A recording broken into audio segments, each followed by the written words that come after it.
Hi hello welcome to NN media. Operation సింధూర్లో భారత సైనిక దళాలు పాకిస్తాన్పై పూర్తి ఆధిపత్యం సాధించిన విషయం తెలిసిందే. అయితే ఆ తర్వాత మోడీ ప్రభుత్వం అవలంబించిన దౌత్య వైఖరి కారణంగా మన దేశం అనేక బలమైన సవాళ్లను ఎదుర్కోవాల్సి వచ్చింది. పెహల్గాంలో ఉగ్రదాడి జరిగిన అనంతరం చోటు చేసుకున్న కీలక అంతర్జాతీయ పరిణామాల ఫలితంగా మనం అనేక వ్యూహాత్మక ఎదురుదెబ్బలు తినాల్సి వచ్చింది. పాకిస్తాన్పై సాధించిన విజయాలతో ప్రపంచ దేశాలను ప్రభావితం చేసి భారత్కు మద్దతు కూడగట్టడంలో నరేంద్ర మోడీ విదేశాంగ విధానం విఫలమైందన్న విమర్శలు వస్తున్నాయి. ప్రధాని మోడీని తొలుత అందరూ విశ్వగురు అని పిలిచేవారు. ఆ తర్వాత ఆయన విశ్వామిత్ర అట్లాగా పేరు తెచ్చుకున్నారు. కానీ ఇవేవి సంక్షోభ సమయంలో మనకు అక్కరకు రాలేదు. తాజాగా ఐరాస భద్రతా మండలిలో భాగంగా చోటు చేసుకున్నటువంటి పరిణామం భారత్కు ఏమాత్రమూ మింగుడు పడటం లేదు. భద్రతా మండలికి సంబంధించిన తాలిబాన్ ఆంక్షల కమిటీ అధ్యక్ష పదవి పాకిస్తాన్ను వరించింది. అంతేగాక ఉగ్రవాద వ్యతిరేక కమిటీ ఉపాధ్యక్ష పదవిని కూడా పాకిస్తాన్కి కట్టబెట్టారు. ఈ ఎంపికలు భారత్కు దౌత్యపరంగా ఎదురుదెబ్బగానే భావించాల్సి ఉంటుంది. మన ప్రభుత్వం ఎంత వ్యతిరేకించినప్పటికీ దీన్ని అడ్డుకోలేకపోయింది. ఈ సరికొత్త పాత్రతో ఉగ్రవాదం, ఆఫ్ఘనిస్తాన్పై సరికొత్త నిర్వచనాలు ఇచ్చే అవకాశం పాకిస్తాన్కు లభిస్తుంది. ఇది భారత్ ప్రయోజనాలను దెబ్బతీస్తుంది. భద్రతా మండలి సభ్య దేశాలను మన వైపుకు తిప్పుకునేందుకు అఖిలపక్ష బృందాలను పంపడంతో పాటు మోదీ ప్రభుత్వం ఎన్ని దౌత్య ప్రయత్నాలు చేసినప్పటికీ పాకిస్తాన్ ఆ పదవులను చేజిక్కించుకోగలిగింది. పాకిస్తాన్ను ఉగ్రవాద కేంద్రంగా చూపేందుకు భారత్ చేస్తున్న ప్రయత్నాలను ఈ పరిణామం బలహీనపరుస్తుంది. భారత్ వ్యతిరేక ప్రచారాన్ని ముందుకు తీసుకెళ్లేందుకు ఈ పదవులను పాకిస్తాన్ అడ్డం పెట్టుకునే అవకాశం కూడా ఉంది.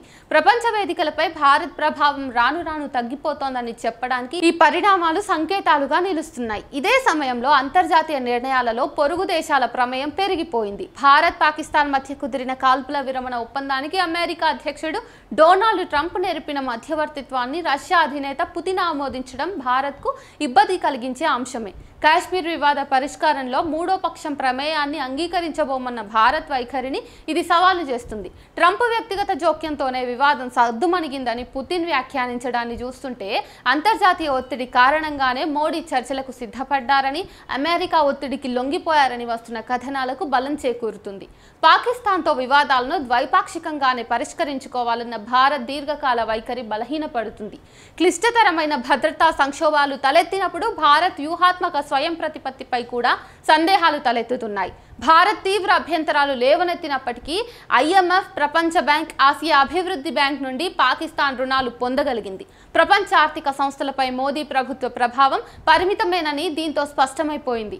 పాకిస్తాన్కు IMF నుండి $1 బిలియన్, ప్రపంచ బ్యాంక్ నుండి $40 బిలియన్, ఆసియా అభివృద్ధి బ్యాంక్ నుండి $800 మిలియన్ రుణం లభించింది. పాకిస్తాన్ రక్షణ వ్యయం పెరుగుతోందని, కీలక సంస్కరణలలో పురోగతి లేదని, కాబట్టి ఆర్థిక సంస్థలు అందించే రుణాలు దుర్వినియోగం అయ్యే అవకాశం ఉన్నదని భారత్ ఆందోళన వ్యక్తం చేసినప్పటికీ ప్రయోజనం లేకపోయింది. తీవ్ర ఉద్రిక్తతల మధ్య కూడా పాకిస్తాన్కు అంతర్జాతీయ ఆర్థిక సంస్థల నుండి నిధులు అందడాన్ని చూస్తుంటే వాటిపై మన ప్రభావం పరిమితంగానే ఉందని చెప్పేసి తెలుస్తుంది. పాకిస్తాన్ను ఆర్థికంగా ఒంటరిని చేయాలన్న ప్రభుత్వ ప్రయత్నాలు విఫలమవుతున్నాయి. కేంద్ర ప్రభుత్వం ఉన్నత స్థాయిలో ఎన్ని ప్రయత్నాలు చేస్తున్నప్పటికీ పెహల్గాం దాడిలో పాక్ పాత్రను, ఆ తర్వాత పెరిగిన ఉద్రిక్తతల విషయంలో దాని ప్రమేయాన్ని ప్రపంచ దేశాలు ఖండించేలా చేయడంలో విఫలమైందనే చెప్పాలి. ఉగ్రవాద దాడిని అనేక దేశాలు మామూలుగానే ఖండించాయి. ఫైనాన్షియల్ యాక్షన్ టాస్క్ ఫోర్స్ వంటి వేదికలలో పాకిస్తాన్ను బ్లాక్ లిస్ట్లో పెట్టాలన్న భారత్ పిలుపుకు ఎవరూ మద్దతు ఇవ్వలేదు. ఓ భారీ ఉగ్రవాద చర్య జరిగినప్పుడు, సైనిక ఘర్షణ జరిగినప్పుడు కూడా బలమైన అంతర్జాతీయ మద్దతు కొరవడడం మోదీ ప్రభుత్వ విదేశాంగ విధానపు పరిమితులను బయటపెడుతుంది. సైనిక పరంగా విజయాలు సాధించినప్పటికీ ప్రభుత్వ విదేశాంగ విధానం పాకిస్తాన్పై దౌత్యపరమైన పైచేయి సాధించడానికి ఎంతమాత్రం ఉపకరించలేదు. క్లిష్ట సమయంలో ప్రపంచ శిఖరాగ్ర సమావేశాలలో భారత్ ఒంటరిగా నిలవాల్సి వచ్చింది. అంతర్జాతీయ వేదికలలో పెరుగుతున్న ప్రత్యర్థుల ప్రభావం, పాకిస్తాన్కు వ్యతిరేకంగా అంతర్జాతీయ మద్దతు కూడగట్టలేకపోవటం వంటి పరిణామాలు ప్రస్తుత భౌగోళిక రాజకీయ వాతావరణంలో భారత్కు ఎదురవుతున్న సవాళ్లను సూచిస్తున్నాయి.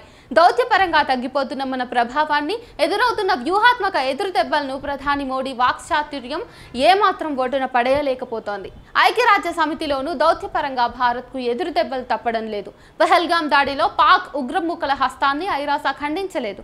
ఉగ్రదాడికి వ్యూహరచన చేసిన వారి పేర్లను భద్రతా మండలి ప్రకటనలో చేర్చకుండా అడ్డుకోవడంలో పాక్ విజయం సాధించగలిగింది. దీంతో భారత్ వాదనలు నీరుగారిపోయాయి. ప్రపంచ దేశాల మద్దతు కూడగట్టడానికి మోడీ ప్రభుత్వం అఖిలపక్ష ప్రతినిధి బృందాలను పంపినప్పటికీ ఏ ఒక్క దేశం కూడా పాకిస్తాన్ను ఉగ్రవాద దేశంగా ప్రకటించడం లేదు. మనకు అనుకూలంగా స్పష్టమైన ప్రకటనలు చేయటం లేదు. తన ఆందోళనపై ప్రపంచ దేశాల మధ్య ఏకాభిప్రాయం సాధించేందుకు మోడీ ప్రభుత్వం చేస్తున్న ప్రయత్నాలు ఫలించడం లేదని ఈ పరిణామాలు మనకు స్పష్టం చేస్తున్నాయి. ఇవన్నీ బీజేపీని అనుసరిస్తున్న వాళ్ళు కానీ, లేదంటే బీజేపీ అభిమానులుగా ఉండి ఉన్మాదాన్ని ప్రేరేపిస్తున్న వాళ్ళు కానీ అర్థం చేసుకున్నప్పుడు మాత్రమే దేశంలో కాస్తో కూస్తో రాజకీయ పరమైనటువంటి మార్పు వచ్చే అవకాశం ఉంది. మనం అభివృద్ధి చెందే అవకాశం ఉంటుంది.